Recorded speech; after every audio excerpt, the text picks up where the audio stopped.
Good afternoon. I'm Bob Thomas, Chief Operating Officer for the Michigan Chamber of Commerce, and this has been a revealing conversation so far, but now it's time to talk about the business case for equity. The business case for racial equity was published by the W.K. Kellogg Foundation in 2018, which reported that the United States stands to realize an $8 trillion gain in GDP by closing the racial equity gap. Today, we are grateful to have the Kellogg Foundation's Vice President and Chief Investment Officer, Carlos Rangel, here to talk to us about ways to address these disparities and share actions the business community can take today to advance racial equity in our business and communities.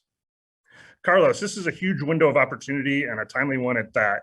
Can you share with us why closing the racial equity gap is so important to the U.S. and not just the right thing to do? And then what shifts have you seen since the report was published throughout the pandemic?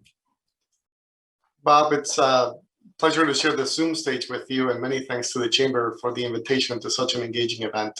Jason and Roger are tough acts to follow in the previous sessions. The COVID-19 pandemic and its economic impact showcased unequal access to quality jobs, healthcare, education, and housing. And COVID-19's prevalence and severity of illness had a much higher proportion for populations of color. So 2020 continued to prove that racial equity is still a matter of life and death. From a business perspective, the House Committee on U.S. Small Businesses reported that Black business ownership rates dropped 41% between February and April of 2020, while Asian Americans' unemployment rates increased by more than 450% from February to June of 2020, revealing the greatest rate of increase from any other racial group within our country. These facts are symptomatic of centuries of systems that perpetuate inequity and injustice. We didn't create the systems, but we have the opportunity to change this during our careers and our lifetime. We can make a meaningful difference in people's lives while increasing our organization's effectiveness, and we're seeing a movement in that direction, which is very encouraging.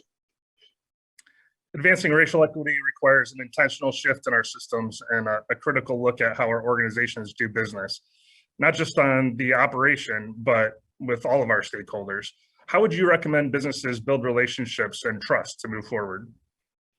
Absolutely. Thank you for the question, Bob. So as leaders, racial equity is a journey that starts within the self, so at the individual level, interpersonal, and at the systems level.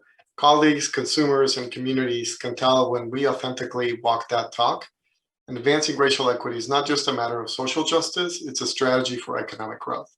So there are three main reasons why business leaders watching today should make racial equity a top business initiative. Number one, the research shows that closing the gap leads to higher economic activity that benefits all of us. It's not a zero-sum game, it's about making the economic pie larger for all of us to share. Lessening and eventually eliminating the barriers for people of color result in trillions in additional demand for goods and services, and this transforms communities into places of opportunity. And number two, by 2050, more than half of US workers will be people of color. Businesses that capitalize on the demographic shifts happening in the US will have a competitive advantage. And finally, number three, organizational diversity has a direct relationship with profitability. The more diverse the business, especially on the leadership teams, you see higher EBITDA margins relative to peers. So within the constraints of running a business, leaders can deliver value to communities by being intentional about their vendors, their employee base, the quality of the jobs they offer, the community engagement that they have, and the consumer experience, especially when they add a gender or race and ethnicity lens. Our consumers of different races and ethnicities and of different genders experiencing the best consumer experience as customers of the business. An example of how we did that at the foundation. So the foundation's mission is to change outcomes for children. So children are at the heart of everything we do. For all children to thrive, families must be able to support themselves and their communities must be places of opportunity. Businesses play a key role in creating these conditions, which is why we're involved in this conversation. We see the positive impact the corporate sector has on our society. To share how the foundation pursued a more inclusive strategy, we committed to being an effective anti-racist organization back in 2007. That meant we had to scrutinize and scrub our internal policies and practices, as well as every aspect of our grant making. Over the past decade, we benefited from this effort by changing our staff composition from being 26% people of color to 47 people of color today. That's relevant to us and how we execute on our mission, because that allows us to show up with improved cultural competence and engage with the communities that we serve in a more effective way. That's great that the foundation has been such a great role model with these practices. And Michigan has been an early partner in the Kellogg Foundation's outreach since the study on equity has been published.